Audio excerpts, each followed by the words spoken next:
ഹരേ കൃഷ്ണ. നമസ്കാരം. സജ്ജനങ്ങളായിട്ടുള്ള ആൾക്കാർക്ക് മോശം കാര്യങ്ങൾ സംഭവിക്കുമ്പോൾ നമ്മൾ വിചാരിക്കും, അയ്യോ അവർക്ക് എന്താ ഇത്രയും മോശം കാര്യം സംഭവിച്ചത് എന്നുള്ളത്.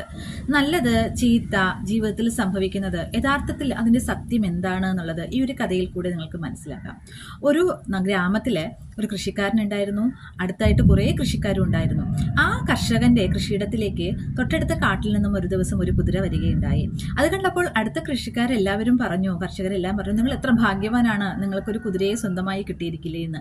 അപ്പോൾ അദ്ദേഹം ഒരു ഭക്തനായതുകൊണ്ട് തന്നെ അദ്ദേഹം പറഞ്ഞു, ഇത് നല്ലതിനാണോ ചീത്തയാണോ എന്നുള്ളത് ഈശ്വരന് മാത്രമേ അറിയാവുള്ളൂ എന്ന്.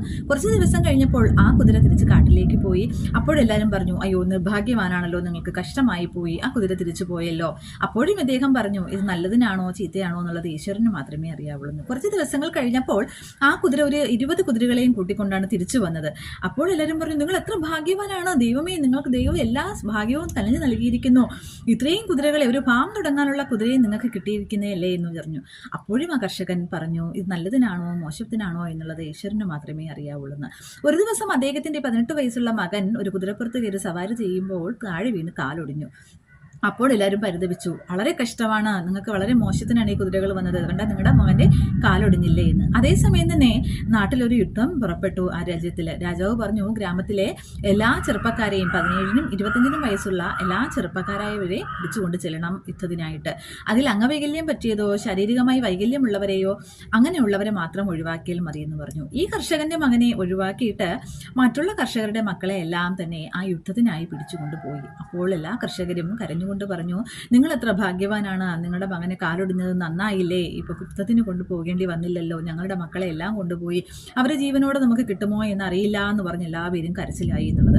അപ്പോഴും ഇദ്ദേഹം പറഞ്ഞു, ഇതൊക്കെ നല്ലതിനാണോ മോശമാണോ എന്ന് ഈശ്വരന് മാത്രമേ അറിയാവുള്ളൂ എന്ന് പറഞ്ഞു. നോക്കൂ, നമ്മൾ നെഗറ്റീവ് എന്ന് നമുക്ക് തോന്നുന്ന കാര്യങ്ങൾ മുഴുവനായി നമുക്ക് നെഗറ്റീവ് ആയിരിക്കില്ല തരുന്നത്. അതുപോലെ പോസിറ്റീവ് എന്ന് തോന്നുന്ന കാര്യങ്ങൾ മുഴുവനായി പോസിറ്റീവ് ആയിരിക്കുകയും ഇല്ല. നെഗറ്റീവായിരുന്നാലും പോസിറ്റീവായിരുന്നാലും അതിലെന്തെങ്കിലുമൊക്കെ പ്ലാന് ഈശ്വരൻ ഉണ്ടായിരിക്കും എന്നുള്ളതാണ്. അപ്പോൾ നമ്മുടെ ജീവിതത്തിൽ നമുക്ക് അങ്ങനെ തോന്നുന്ന കാര്യങ്ങൾ മുഴുവനായും അത് സത്യമായിരിക്കണമെന്നില്ല. എല്ലാത്തിൻ്റെയും തിരക്കഥ ഈശ്വരൻ നേരത്തെ തന്നെ എഴുതി തയ്യാറാക്കി വെച്ചിട്ടുണ്ട് എന്നുള്ളതാണ്. നിങ്ങളുടെ ജീവിതത്തിലും ഇതുപോലെ മോശം എന്ന് തോന്നിയത് എന്നാൽ പിന്നീട് അനുഗ്രഹമായിട്ടുള്ള എന്തെങ്കിലും കാര്യം ഉണ്ടായിരിക്കുമല്ലോ അല്ലേ? അങ്ങനെയെങ്കിൽ പറയണം കേട്ടോ. ഹരേ കൃഷ്ണ.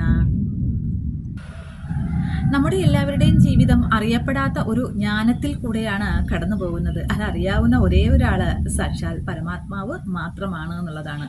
അപ്പോൾ നിങ്ങളുടെ അനുഭവം എന്തെങ്കിലും ഉണ്ടെങ്കിൽ അതും അറിയിക്കുക. ഹരേ കൃഷ്ണ.